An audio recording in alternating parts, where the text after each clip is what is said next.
Hi everyone, welcome to my channel. ತಮ್ಮೆಲ್ಲರಿಗೂ ನಮ್ಮ ಚಾನಲ್ಗೆ ಸ್ವಾಗತವನ್ನು ಕೋರುತ್ತಾ ಇವತ್ತಿನ ವಿಡಿಯೋದಲ್ಲಿ 2026ನೇ ಶೈಕ್ಷಣಿಕ ಸಾಲಿನ ವಿವಿಧ ಮೊರಾರ್ಜಿ ವಸತಿ ಶಾಲೆಗಳ ಮೊರಾರ್ಜಿ ವಸತಿ ಶಾಲೆಗಳಿಗೆ ಸಂಬಂಧಪಟ್ಟಂತೆ ಮೊದಲ ಸುತ್ತಿನ ಶೀಟು ಹಂಚಿಕೆ ಈಗಾಗಲೇ ಲಿಸ್ಟ್ ಪ್ರಕಟಗೊಂಡಿರುತ್ತದೆ ಮತ್ತು ಈಗಾಗಲೇ ಮೊದಲ ಸುತ್ತಿನಲ್ಲಿ ಆಯ್ಕೆಯಾದಂಥ ವಿದ್ಯಾರ್ಥಿಗಳಿಗೆ ಅಡ್ಮಿಷನ್ ಮಾಡಲಿಕ್ಕೆ ಕರ್ನಾಟಕ ಪರೀಕ್ಷಾ ಪ್ರಾಧಿಕಾರದವರು ಒಂದು ಕಾಲಾವಕಾಶ ನೀಡಲಾಗಿತ್ತು. ಅದೇನು ಅಂತ ತಮಗೆ ಈಗಾಗಲೇ ನಾನು ಹಿಂದಿನ ವಿಡಿಯೋಗಳು ತಿಳಿಸಿದ್ದೀನಿ, ಯಾವ ದಿನಾಂಕದಿಂದ ಯಾವ ದಿನಾಂಕದವರೆಗೆ ಅಂತ.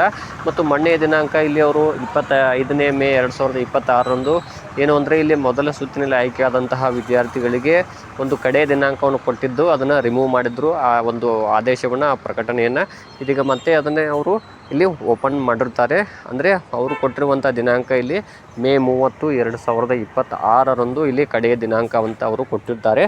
ತಾವು ಕೂಡ ಈ ವಿಡಿಯೋ ಮೂಲಕ ನೋಡ್ತಾ ಹೋಗ್ಬೋದು. ಮೊದಲ ಸುತ್ತಿನಲ್ಲಿ ಆಯ್ಕೆಯಾದಂತಹ ವಿದ್ಯಾರ್ಥಿಗಳಿಗೆ ತಾವೆಲ್ಲರೂ ಕೂಡ ಯಾರ್ಯಾರು ಸೆಲೆಕ್ಟ್ ಆಗಿದ್ರಿ ತಡ ಮಾಡದೆ ನಾನು ಈಗಾಗಲೇ ಯಾವ್ಯಾವ ದಾಖಲೆಗಳನ್ನು ಸಲ್ಲಿಸಬೇಕಂತ ತಮಗೆ ಶೇರ್ ಮಾಡ್ಕೊಂಡಿದ್ದೇನೆ. ತಾವುಗಳು ಏನು ಮಾಡಿ, ಈಗ ಎಲ್ಲ ದಾಖಲೆಗಳನ್ನು ತೆಗೆದುಕೊಂಡು ತಕ್ಷಣವೇ ಆಯಾ ವಸತಿ ಶಾಲೆಗೆ ಹೋಗಿ ಎಲ್ಲ ದಾಖಲೆಗಳನ್ನು ಸಲ್ಲಿಸಿ ಅಡ್ಮಿಷನ್ ಮಾಡಿ. ಇಲ್ಲದೇ ಇದ್ದಲ್ಲಿ ತಮಗೆ 2ನೇ ಲಿಸ್ಟ್ನಲ್ಲಿ ಮತ್ತೆ ಅವಕಾಶ ಸಿಗೋದಿಲ್ಲ. ಯಾಕಂದರೆ ಕೆಲವು ಪೋಷಕರು ಏನು ಕಮೆಂಟ್ಗಳಲ್ಲಿ ಕೇಳ್ತಾ ಇದ್ರಿ, ಫಸ್ಟ್ ರೌಂಡಲ್ಲಿ ಸೆಲೆಕ್ಟ್ ಆದಂತಹ ಶಾಲೆಗಳಿಗೆ ನಮಗೆ ದೂರ ಇದೆ ಶಾಲೆ, ಅಥವಾ ಅವರಿಗೆ ಇಷ್ಟವಿಲ್ಲದ ಶಾಲೆ ಸೆಲೆಕ್ಟ್ ಆಗಿದೆ, ಹಾಗಾಗಿ ನಮಗೆ ಅದರ ಬದಲು 2ನೇ ಲಿಸ್ಟ್ನಲ್ಲಿ ಮತ್ತೆ ನಮಗೆ ಅವಕಾಶ ಸಿಗಬಹುದು ಅಂತ ಕೇಳ್ತಾ ಇದ್ರಿ. ಆದರೆ ಆ ರೀತಿ ಅವಕಾಶಗಳು ತಮಗಿಲ್ಲ.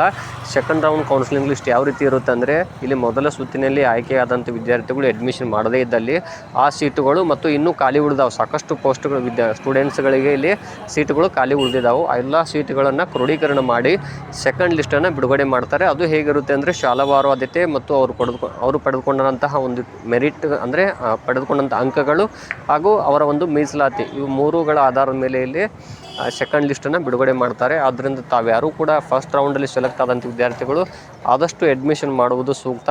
ಮತ್ತೆ ಅವಕಾಶ ನಿಮಗೆ ಸೆಕೆಂಡ್ ರೌಂಡ್ ಅಥವಾ ಥರ್ಡ್ ರೌಂಡಲ್ಲಿ ಯಾವುದೇ ಆಪ್ಷನ್ಸ್ಗಳಿಲ್ಲ, ನಿಮಗೆ ಅವಕಾಶ ಸಿಗೋದಿಲ್ಲ. ಅದನ್ನು ತಕ್ಷಣವೇ ತಾವು ಅಡ್ಮಿಷನ್ ಮಾಡುವುದು ಸೂಕ್ತ. ಇನ್ನೇನು ಕೇವಲ 2-3 ದಿನಗಳು ಮಾತ್ರ ಬಾಕಿ ಉಳಿದಿರ್ತದೆ. ತಡವಾಗಿ ಹೋಗಿ ನೀವು ಅಡ್ಮಿಷನ್ ಮಾಡಲಿಕ್ಕೆ ಹೋದರೆ ಅವಕಾಶ ಸಿಗೋದಿಲ್ಲ ತಮಗೆ. ಅವರು ಮತ್ತೆ ಯಾವ್ಯಾವ ವಿದ್ಯಾರ್ಥಿಗಳು ಅಡ್ಮಿಷನ್ ಮಾಡಿಲ್ಲ ಆ ಎಲ್ಲ ಲಿಸ್ಟನ್ನು ಅವರು ಮತ್ತೆ ಸ್ಟೇಟ್ ಆಫೀಸಿಗೆ ಕಳಿಸ್ತಾರೆ. ಸೊ ತಾವುಗಳು ಅಡ್ಮಿಷನ್ ಮಾಡುವುದು ಸೂಕ್ತ ಅಂತ ತಿಳಿಸ್ತಾ ಇದ್ದೀನಿ. ಧನ್ಯವಾದಗಳು.